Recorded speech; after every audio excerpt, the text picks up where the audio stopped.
اللہ تعالیٰ نے نا انسانوں کو انسانوں کے ساتھ مل کر رہنے کا فرمایا ہے۔ انسان معاشرتی طور پر ایک دوسرے کے ساتھ مل جل کے رہتا ہے۔ جب انسان انسانوں کے ساتھ مل کے رہتے ہیں تو پھر انسانوں کے ایک دوسرے کے ساتھ محسن اور احسان مند کے رشتے بھی ہوتے ہیں۔ جس طرح احسان جتلانا ایک بہت بری صفت ہے اور ایک بہت بڑی باطنی اور روحانی بیماری ہے، اسی طرح احسان فراموشی کرنا بھی بہت بڑا ظلم ہے۔ ہمارے ہاں آج کل جو چیزیں بڑی سستی ہیں، بڑی ارزاں ہیں، بڑی سوکھی مل جاتی ہیں، ان میں ایک چیز احسان فراموشی بھی ہے۔ قرآن مجید فرقان حمید نے نا سورہ بقرہ کے اندر ایک مسئلہ طلاق کا بیان فرمایا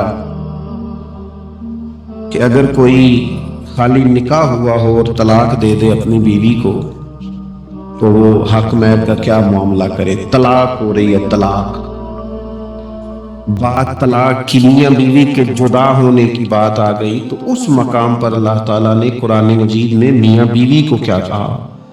فرمایا وَلَا تَنْسَبُوا الْفَضْلَ بَيْنَكُمْ، آپس میں ایک دوسرے کے احسان کو بھلا نہ دو۔ وقت طلاق بھی تمہارے جو ایک دوسرے پر احسانات ہیں ان کو بھلا نہ دینا۔ کیوں کہ ان اللہ بما تعملون بصیر، بے شک اللہ تمہارے کاموں کو دیکھ رہا ہے۔ انسان کا انسان کے ساتھ جو بھلائی کا رشتہ ہے، نیکی کا، اسے کبھی نہ بھلایا جائے۔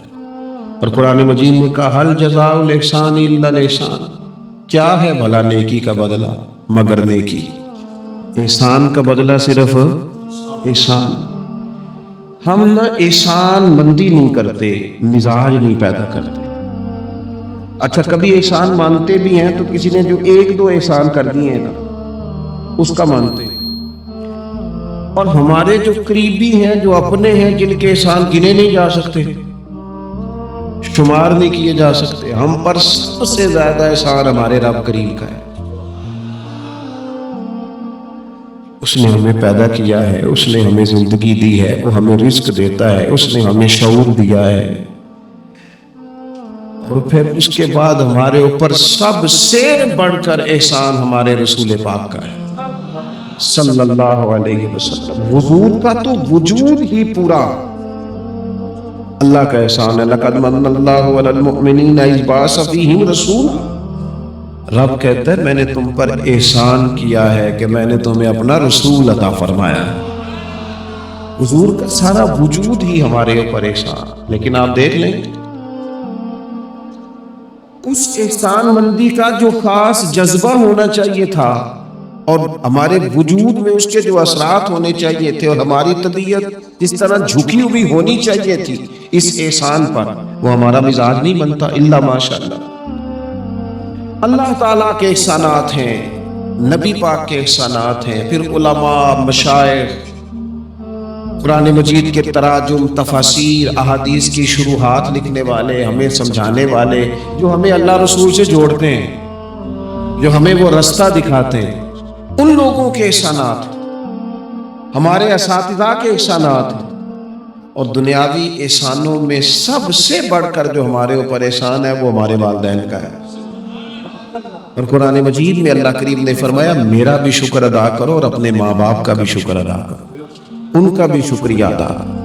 مزاجوں میں تشکر کا جذبہ نہیں۔ میں ایک دوست ناراض ہو گئے اپنے گھر سے تو والد نے کہا ٹھیک ہے آپ الگ ہو جائیں، جو ان کا حصہ تھا وہ ان کو دے دیا۔ 4 بھائیوں میں سے ایک کو انہوں نے روانہ کر دیا۔ اب ظاہر ہے کچھ پریشان ہوئے، گھر چھوڑنا تھا تو ایک اور جگہ منتقل ہوئے، تو ان کے ایک دوست نے ان کی مدد کی اور ان کو انہوں نے کچھ دن اپنے ساتھ رکھا، پھر آہستہ آہستہ مواقع بن گئے اور جگہ ان کو مل گئی۔ تو وہ میرے ساتھ گفتگو کر رہے تھے، تو ہم جو سادہ لوگ ہوتے ہیں دیسی دیہاتی، وہ ہم نہ ایک بات ہی پکڑ لیتے ہیں ساری زندگی اور تصویر کا دوسرا رخ دیکھنے کو تیار نہیں ہوتے۔ کہنے لگے جی یہ میرا محسن ہے، اس نے اتنے دن مجھے گھر رکھا، کوئی 20-25 دن اس نے مجھے اپنے گھر رکھا، پھر اس نے میرے ساتھ تعاون کیا، پھر کاروبار چلانے میں میری مدد کی، پھر مجھے مکان لے کے دیا۔ 1-2 سال تک اس طرح اس نے مجھے سپورٹ کیا کہ میں ٹانگوں پہ کھڑا ہو گیا۔ اماں ابا نے تو مجھے نکال دیا تھا، اور ان کی وہ شکوے بھی بیان کرنے لگا، شکایتیں بھی کرنے لگا۔ تو میں نے اسے کہا کمال ہے نا، جس نے 20 دن گھر میں رکھا وہ محسن ہے، اور جس ماں نے 9 مہینے پیٹ میں رکھا اس کے بارے میں تیرا رویہ ہی بدل گیا ہے۔ آپ غور کریں گے اور سمجھیں گے اس بات کو کہ 9 ماں نے پیٹ میں رکھا، کیا دکھ سہے، کیا تکلیف ہے۔ اور میں نے کہا اس نے 2 سال سپورٹ کی ہے، اور یہ تو تیرا محسن ہے۔ اور جس باپ نے اتنی سپورٹ کی کہ تیرے 3 بچے بھی ہو گئے، تو وہ بس 1-2 منٹ میں تو وہ چپ کر گیا۔ میں نے کہا تمہیں یہ سپورٹ نظر نہیں آئی؟ ہم جو پیر صاحب تک پہنچے، ہم جو استاد صاحب تک پہنچے، ہم جو دوستوں تک پہنچے، ہم جو رشتہ داروں تک پہنچے، ہم جو اولاد تک پہنچے، ہم جو سسرال تک پہنچے، ہم جہاں بھی پہنچے، اس پہنچنے میں پہلا کردار ہمارے ماں باپ کا۔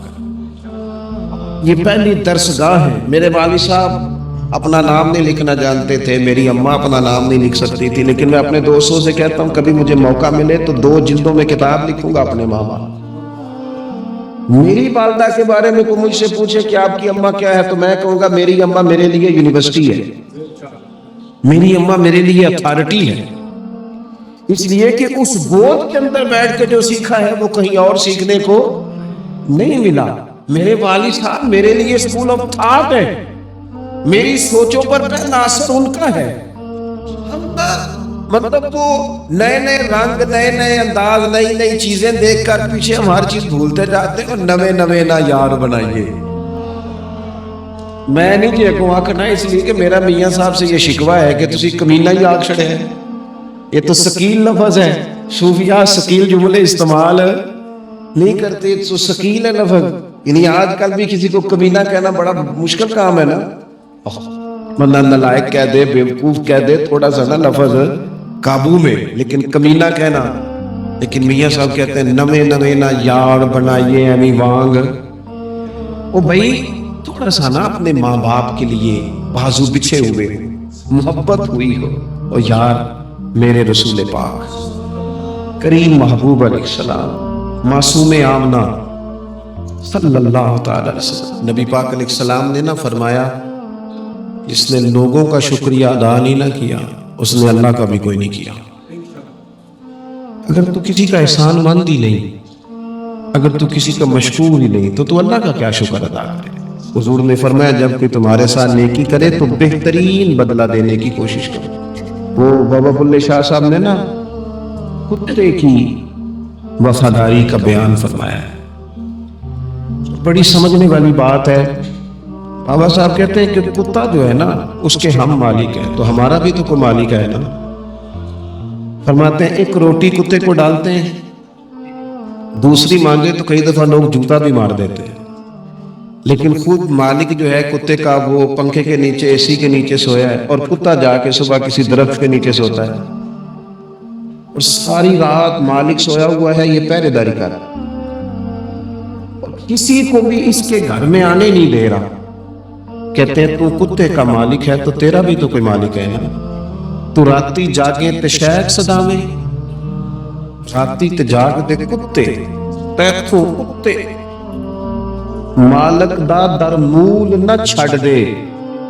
وہ 4 سال بیماری آ جائے تو لوگ معاذ اللہ کے شکوے کرتے ہیں، اور تو جوتے مارتا ہے تو تیرا جانور تیرے گھر سے جانے کو تیار ہے۔ لوگ بوری میں ڈال کے بند کر کے چھوڑ آتے ہیں، اسے پتہ ہے مالک چھوڑ گیا ہے، لیکن گھر آنے سے پہلے بلی پھر آ جاتی ہے۔ راتی جاگیں تو شیخ صداویں، راتی جاگ دے کتے تیتھوں کتے، مالک دا در مول نہ چھڑ دے۔ پاویں مارو 100 جتے، ایک برکی دا قدر پچھانا، پاویں مالک ہو من ستے۔ اے تیتھوں کتے رکھا سکھا کھا، دنے جا رکھاں وچ ستے، تیتھوں اتے اٹھ بلیا، چل یار منا لے، نہیں تے پھر بازی لے گئے نہیں کتے۔ اٹھ بلیا چل یار منا لے، نہیں تے بازی لے گئے۔ جنہ تنا وچ عشق نہ رچیا کتے نہ تھی چنگے، اور ویکھو نا مالک دے کر راکھی کر دے صابر بھوکے ننگے.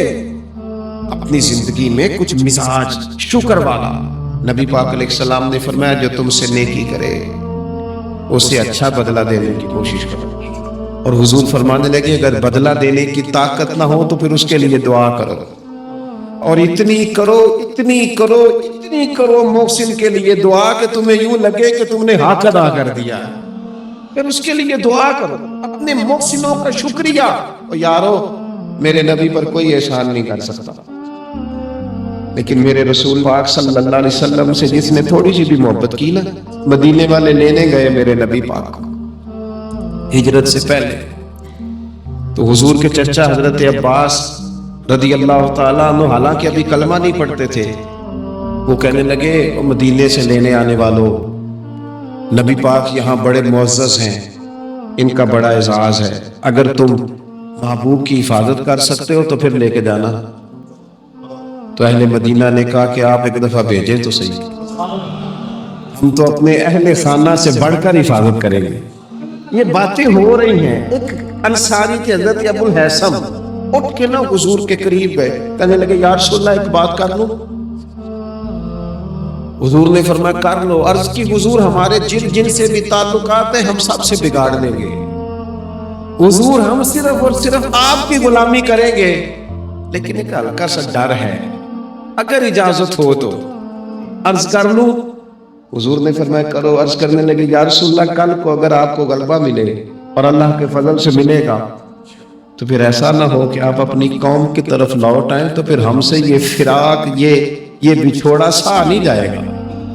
حضور پھر آپ واپس تو نہیں آئیں گے. تو حضور نے ان کی بات سنی تو حضور مسکرا پڑے, فرمایا مدینے والوں سنو, کبھی نہ بھولنا میں تم میں سے ہوں اور تم مجھ میں سے ہو.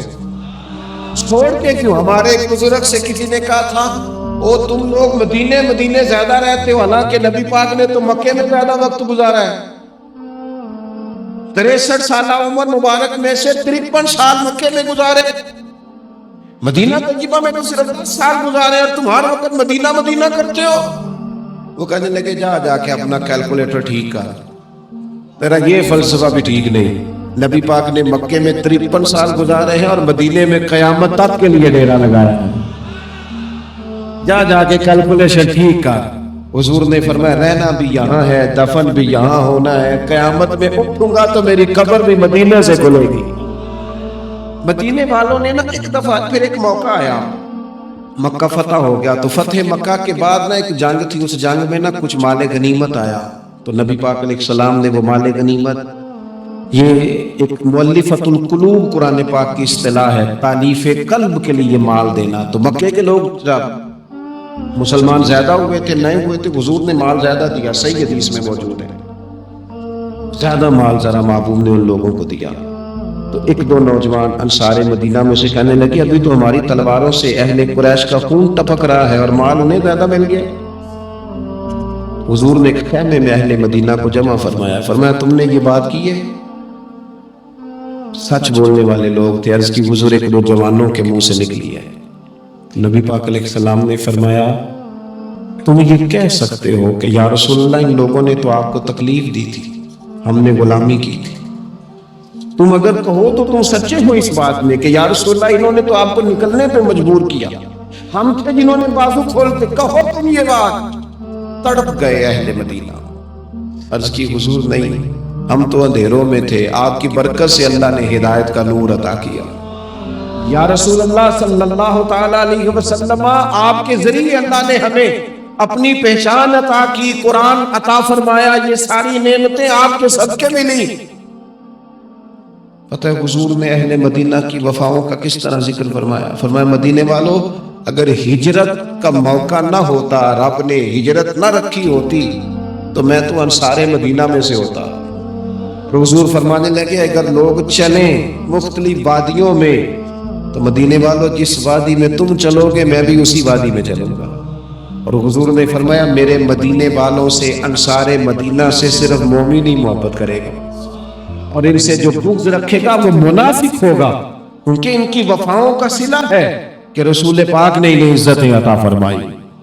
تھوڑا سا اپنی زندگی میں احسان مندی کا مزاج ہمارے ہاں نا خود غرضی کو باقاعدہ رواج دیا گیا، اور بڑے بڑے غلط جملے جو اخلاقاً اپنی زبان سے ادا بھی نہیں کیے جا سکتے، میں تو جی کام نکالنے کے لیے کسی کو بھی باپ بنا لیتا، معاذ مسلمان تو اس طرح کی بات نہیں کر سکتا۔ یہ خود غرضی، یہ لالچ، یہ وقتی طور پر کسی شخص کو استعمال کرنا، ٹیشو پیپر بنانا، یہ اہل ایمان کا تو طریقہ ہی نہیں۔ وہ تو یاد رکھتے ہیں ہر ایک کا احسان، وہ تو کسی نے محبت کی ہو تو اس کا خیال رکھتے ہیں، وہ تو ان چیزوں کو سمجھ۔ حضرت جعفر طیار نے کہاں شہادت دی تھی جنگ موتا میں، اور حق تھا اہل ایمان کا کہ وہ شہادت پیش کرتے، لیکن دین کے لیے گئے نا، حضور علیہ السلام کے فرمان پر گئے تو محبوب نے ان چیزوں کو یاد رکھا۔ جب ان کی شہادت کی خبر آئی تو حضور خود حضرت جعفر طیار کے گھر گئے، ان کے بچوں کو سینے سے لگایا، 3 دن تک حضور کے گھر سے کھانا پک کے آتا رہا۔ اور حضرت جعفر طیار کے بیٹے کہتے ہیں میرے لیے نبی پاک نے دعا کی تھی برکت کی، تو فرماتے ہیں زندگی میں کوئی ایسا سودا مجھے ملا ہی نہیں جس میں اللہ نے ڈھیروں نفع نہ عطا فرمایا۔ لیکن ان کی اہلیہ حضرت جعفر طیار کی گھر والی رو پڑی، عرض کی یا رسول اللہ صلی اللہ تعالی علیہ وسلم اب میرے بچوں کا کیا بنے گا؟ والد کا سایہ اٹھ گیا، لیکن اسلام کسی کا حق نہیں رکھتا۔ کوئی مخلص ہو کر دین کے ساتھ چلے اور پھر اس شخص کا حق رکھا جائے، اس کی قدردانی نہ ہو، اس کو نوازا نہ جائے۔ من عمل صالحا من ذکر او انثى وهو مؤمن فلنحيينه حیاتا طیبہ۔ اللہ فرماتے ہیں جو بھی ایمان لانے کے بعد نیک اعمال کرے، چاہے مرد ہو چاہے عورت ہو مومن، فلنحيينه حیاتا طیبہ، ہم اسے پاکیزہ زندگی عطا فرمائیں گے، اسے اعزازات سے نوازا جائے گا، حیات طیبہ ملے گی۔ حضرت جعفر طیار رضی اللہ تعالیٰ عنہ کی اہلیہ اور میرے بچوں کا کیا بنے گا؟ والد چلا گیا۔ بڑے مسائل ہوتے ہیں زندگی میں، ہم نے دیکھا ہے والد کے جانے کے بعد کس طرح کی آزمائشوں سے لوگوں کو گزرنا پڑتا ہے۔ شروع میں لوگ آگے کہتے ہیں ہم تمہارے ساتھ ہیں، پھر لوگ کہتے ہیں کوئی ایسے تو نہیں نا ابا چلا گیا، بڑا کچھ دے کے گیا ہوگا، اور پھر یہ نکمے کیوں ہیں، یہ کام کیوں نہیں کرتے؟ پھر وہی لہجے تھوڑے ہی عرصے کے بعد تبدیل ہو جاتے ہیں، انداز بدل جاتا ہے۔ لیکن جناب جعفر طیار کی اہلیہ جب رو رہی تھی، آنسو بہا رہی تھی، تو میرے محبوب نے بھی ایک وعدہ کیا۔ حضور نے کہا اگر ان کے باپ نے دین کے ساتھ نیکی کی ہے، خدمات پیش کی ہیں، تو پھر اسلام کسی کا حق تھوڑی رکھتا ہے۔ نبی کریم صلی اللہ تعالی علیہ وآلہ وسلم نے فرمایا تم پریشان نہ ہو، انا ولیہم فی الدنیا والآخرہ، فرمایا میں دنیا میں بھی ان کا وارث بنوں گا، میں قیامت میں بھی ان کا وارث بنوں گا، میں والی ہوں، میں سرپرست ہوں ان کا دنیا اور آخرت میں۔ میرے دوستو اپنے مزاجوں میں تھوڑا سا پلٹ کے دیکھا جائے، محسنین پر غور کیا جائے، کتنے لوگ تھے انہوں نے ہمیں سہارا دیا، کتنے لوگ تھے زندگی کے موڑ پر کس طرح کر کے انہوں نے ہمارے ساتھ شفقتیں کی۔ میں نے تو کالج میں دیکھا ہے کہ جن کو بالکل دنیا دار نوجوان کہا جاتا ہے اور کوئی دینی تعارف اور دینی وزاداری نہیں رکھتے، وہ بھی ایک دوسرے کی فیسیں دے رہے ہوتے ہیں، وہ بھی ایک دوسرے کو کہہ رہے ہوتے ہیں چل یار سیر پہ جانا ہے، چلتے ہیں، لیکن کسی کی نیکی کو یاد بھی تو رکھا جائے۔ حالات بدلتے ہی عنوان بھی بدل جائے، تھوڑی سی تبدیلی آتے ہی انسان کا مزاج بھی بدل جائے۔ یہ احسان مندی کا نہ ہونا، اور اگر کبھی ہونا بھی تو وہ جذباتی قسم کی، جیسا میں نے کہا کہ ایک تو احسان کسی نے کیا وہ تو یاد رکھ لیا گیا، دوسری شادی کرنا بالکل جائز ہے، کوئی اس میں دو رائے نہیں، اگر کوئی حق ادا کر سکتا تو کرے، لیکن نبی پاک علیہ السلام نے سیدہ خدیجہ الکبریٰ کی موجودگی میں دوسرا نکاح نہیں کیا۔ حالہ حضرت بریلوی رحمۃ اللہ علیہ حج کے لیے تشریف لے گئے تو وہاں جتنے علماء اس وقت موجود تھے وہ سارے آ کے بیٹھ گئے، حضور ہمیں حدیث پاک پڑھا دیں، ہمیں تفسیر کے اسباق پڑھا دیں، ہم شاگرد بننا چاہتے ہیں، اسناد لے رہے ہیں۔ اب اس زمانے میں لوگ 6 ماہ، سال، اس سے بھی زیادہ حرم شریف میں رہتے تھے، تو وہاں کچھ لوگوں نے کہا حضور اتنا عرصہ آپ کو یہاں رکنا ہے تو آپ یہاں نکاح کر لیں۔ فرمانے لگے دوسری شادی جائز بھی ہے اور میں اس کی طاقت بھی رکھتا ہوں۔ مولا حضرت فرمانے لگے میری اہلیہ نے نا تکلیفوں میں میرا ساتھ دیا ہے، اسے وقت نہیں دے پایا، دین کے کام میں لگا رہا، لیکن اس خاتون نے بڑی نیک نامی کے ساتھ میرے ساتھ زندگی بتائی ہے۔ یہ اعلیٰ حضرت کے لفظ ہے۔ فرمانے لگے میں طاقت بھی رکھتا ہوں، شریعت کی اجازت بھی رکھتا ہوں، لیکن میں دوسری شادی اس لیے نہیں کروں گا کہ میری بیوی کو تکلیف ہوگی۔ لیکن یہاں جناب حالات بدلے نہیں تو عنوان بدلا نہیں۔ میں نے کہا ہے کہ ناجائز نہیں کہہ رہا میں کسی مقام پر، لیکن کچھ چیزیں ایسی ہیں جس کو آگے بڑھ کر ہم سیرت اور سوانے سے لے سکتے ہیں۔ سیدہ خدیجہ الکبریٰ رضی اللہ تعالیٰ عنہا نے حضور سید عالم علیہ السلام کے ساتھ وہ وقت گزارا تھا جو اسلام پر غربت کا وقت تھا، جو کفار کی اذیتیں برداشت کرنے کا وقت تھا، جس وقت معاذ اللہ کمر مبارک پر اونٹ کی اوجڑیاں رکھی جاتی تھی، راستے میں کانٹے بچھائے جاتے تھے، پتھر برسائے جاتے تھے۔ اس موقع پر سیدہ پاک حضور کی بارگاہ عالی مرتبت میں رہی۔ حضور کی ہر زوجہ کی کیا شان ہے۔ اور پھر سیدہ عائشہ صدیقہ جو محبوبہ ہیں محبوب خدا کی، کیا عظمتیں ہیں، پر سیدہ خدیجہ الکبریٰ کا انفرادی انداز ہے۔ حضرت عائشہ صدیقہ کہتی تھی میں نے اس خاتون پر ہمیشہ رشک کیا، بڑے سارے لوگ آتے تھے حضور سے ملنے،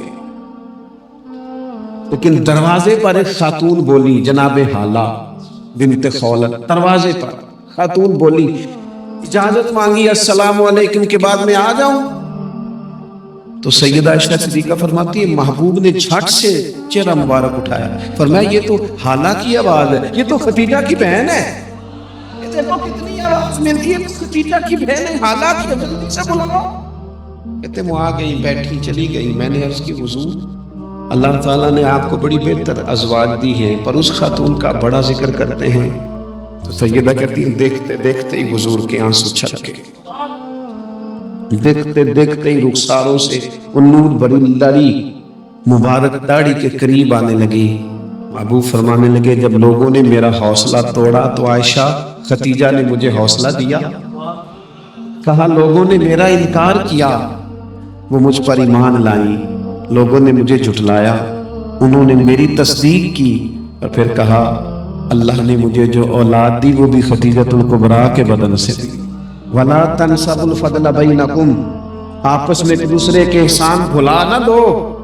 وہ جس نے ایک موقع پر جب تم قرض میں الجھ گئے تھے تمہارے ساتھ نیکی کی ہے، وہ تمہیں ساری زندگی یاد رہی۔ اور جن بھائیوں نے، جس اہلیہ نے، جن دوستوں نے، ماں باپ نے، قریبی عزیزوں نے زندگی تمہارے نام کر دی، وہ تمہیں بھول گیا ایک منٹ میں۔ اپنی زندگی احسان مندی والی ہو، اس میں ایک حضرت ابوبکر صدیق رضی اللہ تعالیٰ عنہ نے بڑا کریم محبوب کا ساتھ دیا۔ ایک موقع پہ نہیں، درجنوں مواقع پر حضور نے فرمایا میں نے سب کی نیکیوں کے بدلے دے دیے۔ ابو بکر کا بازو تھام کے لے جاؤں گا، رب ہی اسے اجر عطا کرے گا۔